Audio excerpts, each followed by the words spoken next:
Assistam agora o quadro Prevenção em Foco.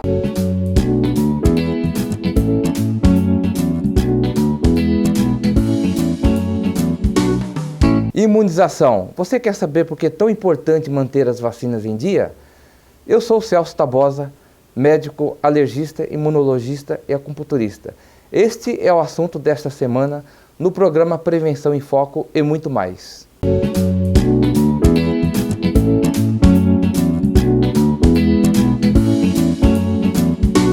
Hoje recebemos o médico pediatra Dr. Vigílio para falar um pouco mais sobre prevenção das doenças infecto-contagiosas através de vacina, das imunizações. Bom, é um prazer estar aqui para falar de imunização, Celso, porque a imunização é uma das ferramentas de melhor efeito em saúde pública. Nós sabemos, por exemplo, que a varíola foi extinguida com o uso de vacinas, a poliomielite também. Então, o Zé Gotinha teve seu espaço estratégico dentro das políticas nacionais de saúde e nós conseguimos controlar a poliomielite no Brasil, Celso, graças à vacina. Então, a população tem que saber disso, que o calendário vacinal do Brasil é um dos melhores e mais amplos do mundo e é um patrimônio nacional que modifica a vida de todos nós, que é um investimento barato, sem muitos efeitos colaterais, em que a população, a classe médica, a saúde como um todo, modifica o destino da nossa população. Exato, é uma forma bastante eficiente de prevenir as doenças. Com certeza, é um instrumento que a população pode garantir a saúde de seus filhos e a saúde até dos nossos idosos com as novas vacinas que nós temos. Ok. Dr. Vigílio, existem vacinas obrigatórias e elas previnem quais os tipos das doenças, as principais doenças? Sim, as vacinas para proteger as crianças, elas são previstas até nas gestantes. Então nós temos calendários de vacina hoje para gestantes, para prevenir o tétano, por exemplo, logo após o parto para aquela mãe. Ela também adquirindo anticorpos, passa esses anticorpos pelo leite materno, que o leite materno também é uma vacina, mas sim, nós temos um calendário, digamos, não obrigatório, mas de relacionamento de saúde pública, que inclui logo ao nascimento, dentro da maternidade, a vacina BCG contra a tuberculose, a vacina hepatite B contra a hepatite B, já no primeiro dia de vida. E a partir daí, o calendário que prevê vacinas a partir do segundo mês, dentro dos postos de saúde, que estão bem próximos à população e que eles têm que fazer o segmento com o pediatra e com as equipes de saúde da família, principalmente, para orientar esse calendário que vai, como eu já falei, até a vida adulta, até a vida senil. Particularmente nessa época, a questão da febre amarela, que está alarmando a todos, né? A dengue, que é uma vacina nova, e em breve a vacina de gripe antes do inverno. Então são medidas de saúde pública com grande efeito para todos nós. Doutor Vigílio, os pais têm motivos para se preocupar com essas vacinas? Essas vacinas podem causar efeitos colaterais? A vacina é como se fosse uma pequena doença controlada. Os efeitos colaterais, na maioria das vezes, são mínimos. E a família pode ficar tranquila que, com frequência, esses efeitos colaterais são melhorados com medidas simples, como um antitérmico ou analgésico. Havendo uma reação mais intensa, o pediatra tem que ser acionado. Correto. Realmente são algumas reações, efeitos indesejáveis, mas nada que comprometa, né, de forma tão importante, porque a imunização é mais importante prevenir do que esses efeitos colaterais. Com certeza. Doutor Vigílio, sabemos que vacinar é uma coisa extremamente importante, mas muitas vezes a criança tem medo, né, tem uma certa rejeição. Quais são as principais dicas que se poderia dar nessa situação para os pais? Primeiro, tranquilizar os pais, porque muitas vacinas, elas realmente não dão nenhuma reação. E as crianças vão se habituando ao calendário, criando uma certa expectativa depois de 2 anos.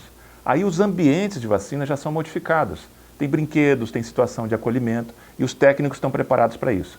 E falar que é uma boa opção ficar vacinado do que ficar doente.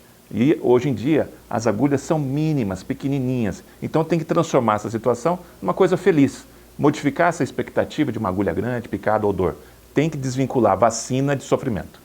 Tudo isso tem que pesar na balança. A gente sabe que os benefícios realmente são maiores, né? Então tem que vencer o medo, porque é muito mais fácil prevenir uma doença, levar uma agulhada, do que a criança ficar doente. Ah, com certeza, Celso. Eu acho que a vacina é um instrumento de todos nós e um benefício para a saúde de todos os cidadãos. Acho que vacina é conceito para a criança, para o adulto, para a mulher, para a gestante.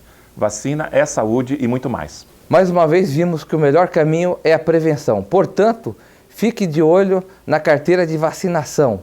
Qualquer dúvida, sempre procura o pediatra vai estar sempre orientando essas vacinações nas crianças. Se você tiver alguma dúvida sobre o assunto, entre em contato através do site, Facebook ou qualquer meio de comunicação. Espero ter esclarecido algumas dúvidas. Estamos te esperando para o próximo programa.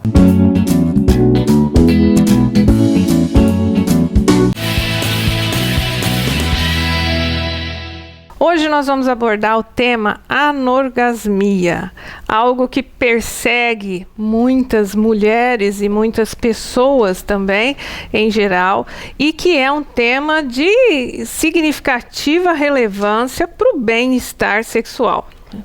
Tudo bom, Ana? Significativa mesmo. Para você ter uma ideia, 30% das mulheres sofrem de anorgasmia. É muita coisa, né?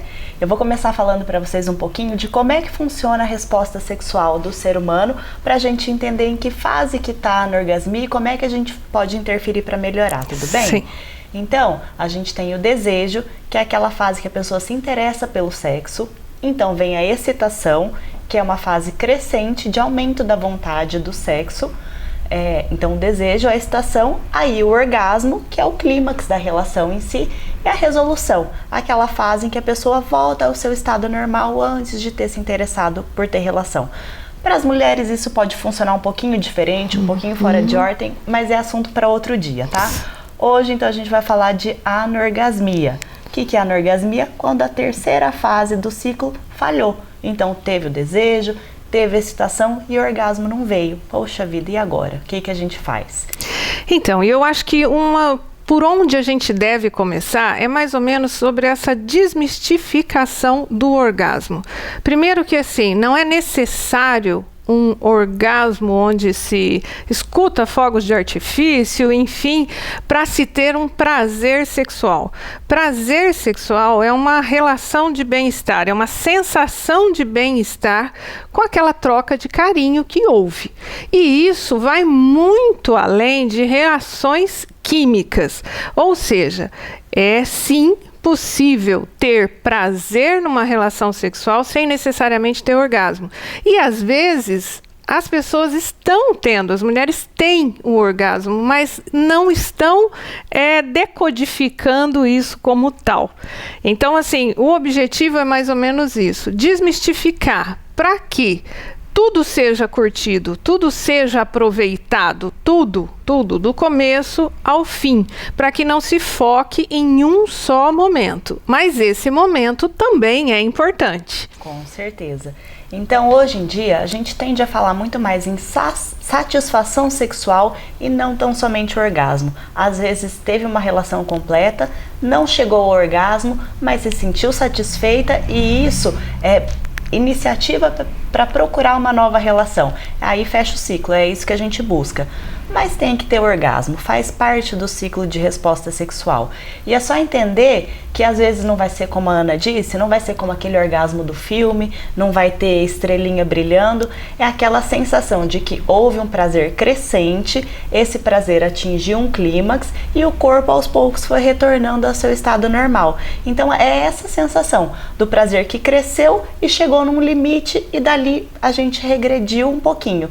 É essa sensação. Sem nenhuma mágica, pode até ter mágica de vez em quando, mas não necessariamente. E também esse assunto, ele deve ser levado aos consultórios de ginecologia sempre que for um motivo de sofrimento para o casal. O não falar, até por vergonha do próprio médico, é inaceitável. Vamos tentar viver bem a nossa intimidade, vamos tentar viver bem a nossa sexualidade.